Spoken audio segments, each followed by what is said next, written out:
What's up guys, TraderJud here, back with another video for you. And today's video is going to be something I've never done on this channel. It's a little bit different. I'm going to give you a full strategy. It's I guess a beginner to intermediate strategy. It's specifically designed to be extremely simple, something that's easy to follow, something that you need little, but you still do need background knowledge, just not a whole lot. In the background knowledge that you do need is easy to find. I will tell you where you need to look in order to get the background knowledge required as we go through the video. But this is going to be something that pretty much anybody can pick up and almost immediately become successful as long as you follow directions. If you can follow directions and you can apply the concepts that are going to be presented, then you will be able to be successful. This is going to be a two-part series. Part one is going to be setting up and making sure that you have everything set up correctly and sort of the background knowledge that's required. Part two is going to be examples, showing how to apply the setup that we have in part one and how to execute trades, how to set take profits, how to set stop losses, what exactly you need to do. This does work on every single time frame, from the 5-minute up to the weekly, monthly, daily, all the way up to the large time frames. It does work on every single time frame. It is not hard. However, there are hard aspects of it, and that's usually an individual aspect, not necessarily the concept itself. The strategy itself is very simple. The user usually makes it difficult, but I will teach you how to take the user aspect out of it. So without further ado, let's go ahead and get started.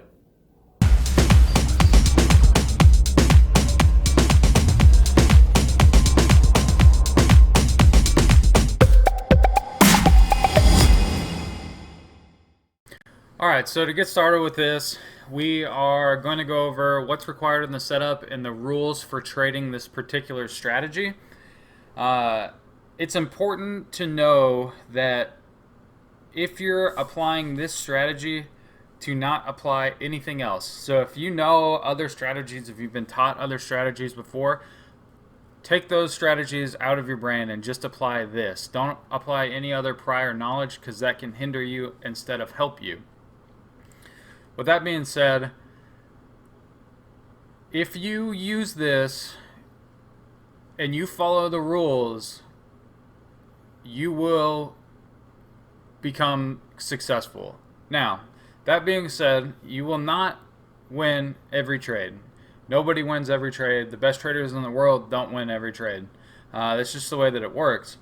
So this strategy has built-in money management specifically for your protection, to where it's okay if you lose 2 or 3 trades out of all of the trades. Let's say you take 10 trades in a week. It's okay if you lose 2, 3, 4 trades that week, even 5, even 6, even 7. It's okay, because of the way that this is set up.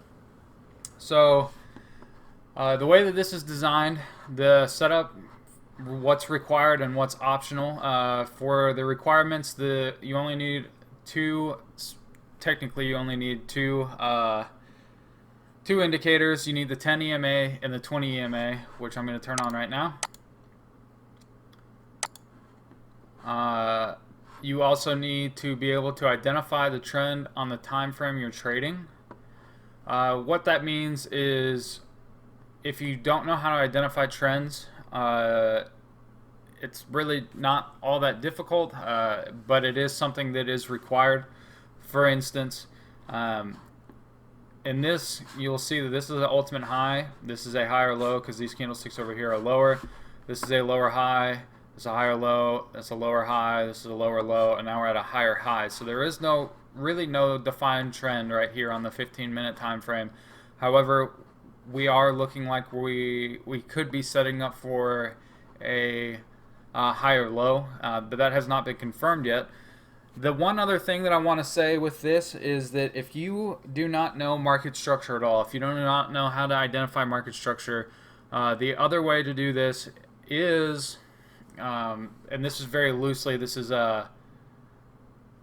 not technically market structure. So for the students that are more advanced, or for people that are watching this that are more advanced, that are going to say, well, that's not true market structure, that's not the true trend. You're right, but for simplicity of this video, or of this technique, if you will, we can identify market structure as if the 10 EMA is above the 20 EMA, then it is bullish or it is going up. And if the 10 EMA is below the 20 EMA, then it is bearish and it is trending down. Like I said, that's not technically, that's not correct. I like to base market structure more off, well, I like to base trend more off of market structure. However, for people that do not know how to identify market structure, then you can get away with identifying the trend using the 2 EMAs to identify it. Again, the 10 EMA has to be above the 20 EMA in order for it to be bullish trending or trending upward, and the 10 EMA has to be below the 20 EMA in order for it to be bearish or trending downward. Sometimes you'll see it to where you'll have a cluster of candlesticks that aren't really trending in either direction. In that case, when you have something like this, you are not looking for trades. So specifically, let's go ahead and mark that. When you have situations like this, you're not looking to enter because there is no defined trend right here. The EMAs are too close together that it's not an optimal time to enter into any trades. So you are not looking to make any trades on that. So remember, we can add that into our rules. We will add this saying that no trading in consolidating markets. Alright, so no trading in consolidating markets. This is a consolidating market right here when the EMAs are close together and there is no real direction which the market is moving. That is a consolidating market, and we do not look to take trades on those markets. Now, the two optional are, well, I guess the next required is you have to understand reversal candlestick patterns. You also have to understand which, some of these are very, very easy to identify, some of them are not. So if you have a good understanding of candlestick analysis, you know what reversal patterns look like in candlesticks as far as candlestick patterns go, then you're fine, you're good. If you don't know, I will, in part number 2 of this, when I start going over potential trade setups and what you could potentially be looking for, I will go over that. I will go over some of the opportunities that you will find. And so that will be very beneficial. So if you're not familiar with candlestick patterns at all, reversal patterns, then be sure to watch part 2. However, if you do understand what candlestick reversal patterns are and what to look for, then you should be good to go. The optional right here is to add the 50, the 200, and the 800 EMAs. And I don't like to add all 3 of them. I know some people like to have a whole bunch of EMAs on their charts. I'm not a big fan of that myself. And so you won't ever see me using the 50 to 200 and the 800. I'll use one of those 3, and it's most likely going to be the 800. I prefer the 800 EMA over the 50 and the 200 because when price approaches the 800, it usually reacts to it strongly. So that's just something that I like to have on my charts.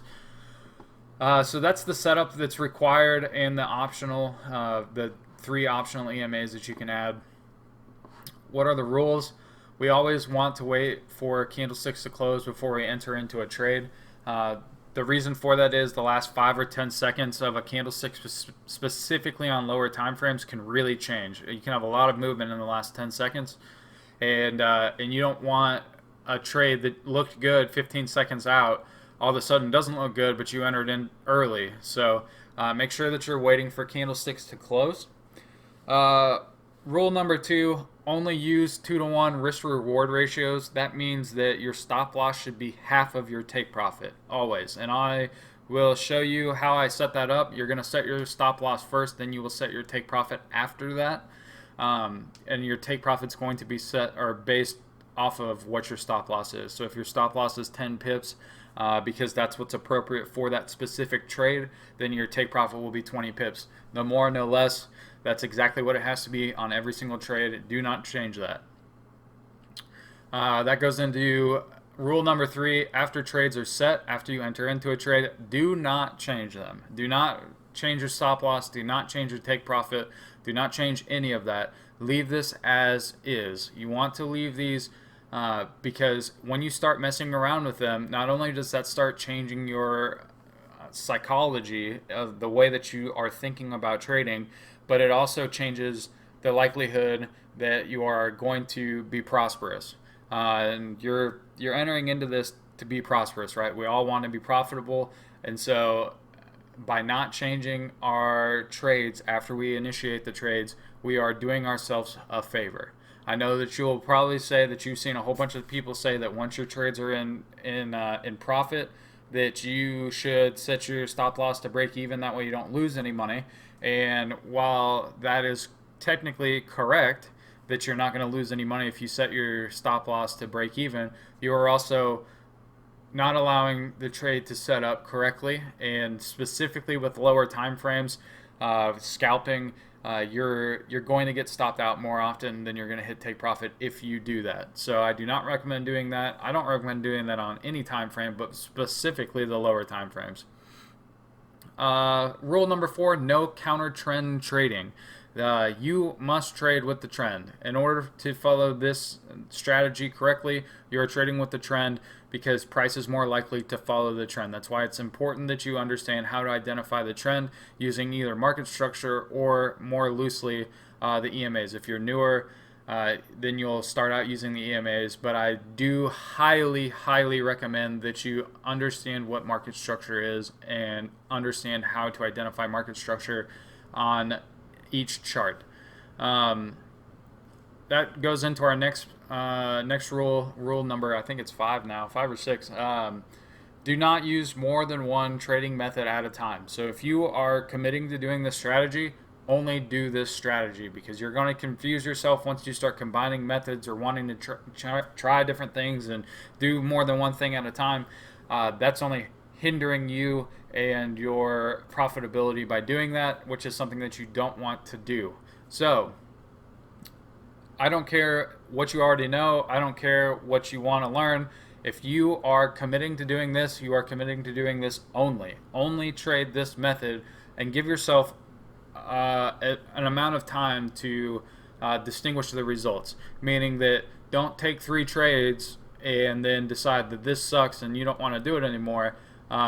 I mean, you can do that. That's fine, but that's a very, very small sample size, so you're not getting the actual opportunity that this strategy has to offer. So if you're going to do this, I suggest doing it for an extended period of time, and I would suggest doing it for at least 10 to 20 trades.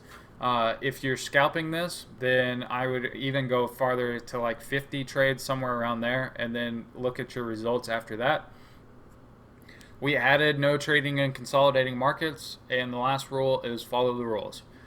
These rules are very important. You should follow every single one of them. Every one of them. So, again, 10 and 20 EMAs are required. Being able to identify the trend on the time frame that you're currently looking at, and understanding reversal candlestick patterns are required for this. Optional, the 50, the 200, to 800 EMAs. And the rules: wait until candle close to enter. Only use 2-to-1 risk-reward ratios. After trades are set, do not change them. No trading 2 hours before and or after the day ends unless trading the daily time frame or higher. And I don't think I went over that one. So what that means is because the forex market slows down because there are no major stock exchanges open between. I live in Central time zone, so for me the day closes at 4 o'clock in the afternoon, and so I do not trade specifically scalping. I don't ever scalp between 2 p.m. and 6 p.m. and I don't usually scalp before or after that as well. My trading time's more in the night or very early in the morning. Unless you're doing on a daily time frame, because then if you're waiting for candlesticks to close, the daily time frame close would be at 4 p.m. So that would be your only exception. And obviously, if you're trading the weekly time frame, then it would be Sunday night at 4 p.m. would be or I guess Friday evening at 4 p.m. would be the candle close, and you would enter your trades on Sunday night at 4 p.m. when the market opens. So that's what's required. Now we're going to get in and kind of explain what we're looking for. We're looking at GA on the 15-minute time frame, and I'm going to show an example on here for right now, just so that you guys can kind of understand what we're looking at. And then in part 2, that's where you're going to get a lot of examples. I'm going to look at 3 different charts, the EG, GA, and AJ, and we are going to go over the daily, the 4-hour, the 1-hour, the 15, and the 5.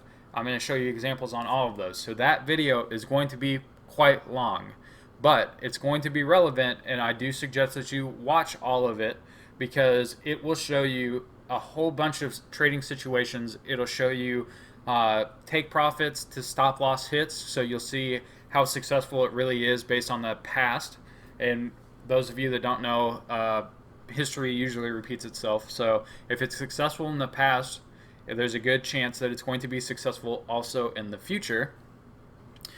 This will also show you, if you prefer to trade only on larger time frames, the daily or the 4-hour time frame, this is successful on those time frames. It will also show you how to scalp, and I know that a lot of people like doing that, so this could be considered a scalping method as well, though it is not time frame dependent. It works on every single one of them. So that being said, let's go ahead and look at what GA has to offer. Our first setup that we're going to look at, so we can clearly see that the market is trending upward, right? Specifically right here, we get the break of the 800 EMA. Price comes up, the 10 is above the 20. Our first opportunity to enter into a trade is going to be right here. This bullish engulfing candle with the touch of the 10 EMA, that's what we're looking for. Our stop loss is going to be set slightly below that candlestick, and our take profit is going to be set 2 to 1, which is right there.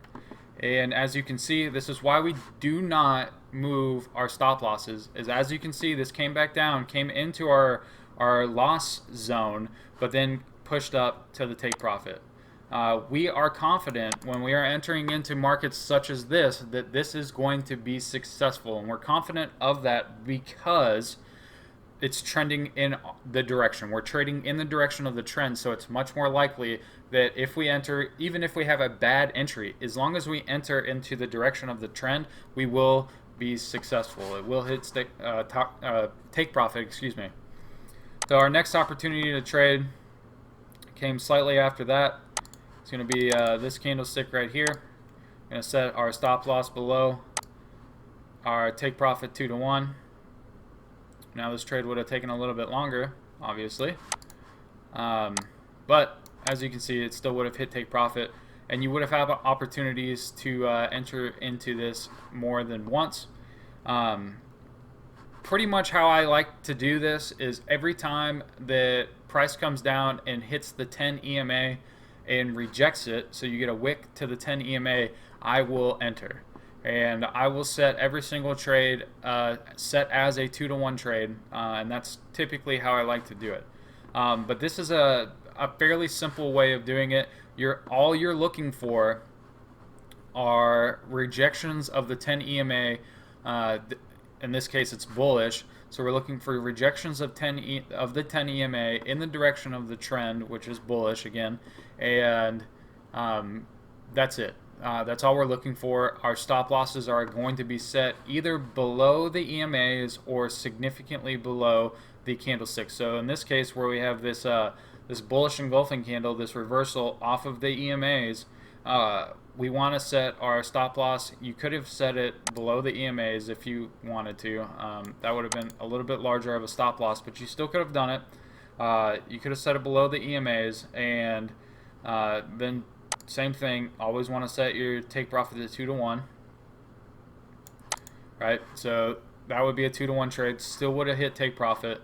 Would have taken a little bit longer, and your stop loss would have been a little bit larger, so you would have been accepting more risk, but you're also hitting more profit. So there's an example of setting it below the EMAs and or setting it below the candlestick that rejected the 10 EMA. Some more examples we can see here, clearly rejecting the 10 EMA. You can enter on either one of those candlesticks. Set your stop loss below the EMAs. Set your take profit 2 to 1.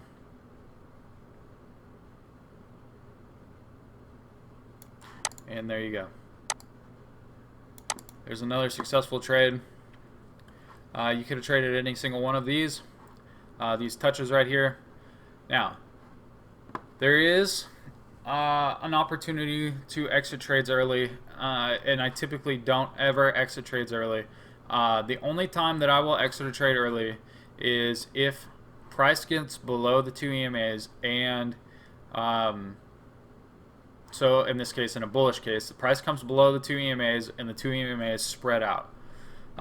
So as you can see, price or the 2 EMAs close right here, but they don't spread, and then they spread back up, which means that it's going to continue to go bullish. Price comes up, stays up above, comes below, but the EMAs stay close together. As you can see, price goes bullish again. EMAs come close together, but don't flip, even though price is below the EMAs.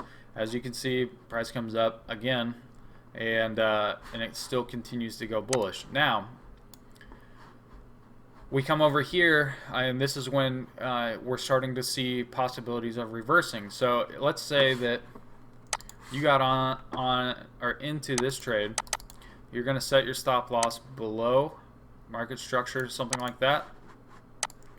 If you set it properly for a 2 to 1 trade, this trade will get stopped out. Now, you could exit this trade early, slightly early, but still early, to save yourself some of the loss that you would take right here. And what I mean by that is price comes back down below. You can see price comes below the EMAs, and then you can see after 2 or 3 candlesticks the EMAs spread. When you see that, you want to exit. That's the only time that it's okay to exit early out of a trade. You're not adjusting your take profit or your stop loss. You're still following all the rules. You're just exiting early because the EMAs and the market, the candlesticks, told you to do so. That's the only time that you're going to exit early, ever. So, hopefully this kind of explains what the strategy is.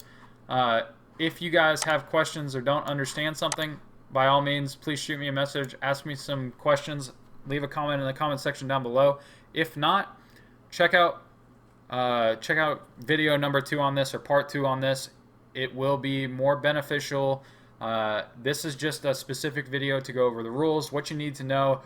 So set your charts up, whether you use MetaTrader 4 or whether you use TradingView like I do. You can use either one of them to do this, and set them up, get ready, and then get ready to watch video number 2. And then once we watch video number 2, you'll be ready to go. But I want you to have your chart set up when you start video number 2, so that you can go through and you can also find examples of what you need to be looking for. So yeah, that's it for video number 1. If you like this video, please hit the thumbs up, subscribe to the channel if you have not already, and thank you for watching. Again, check out video number 2, which will be out later today.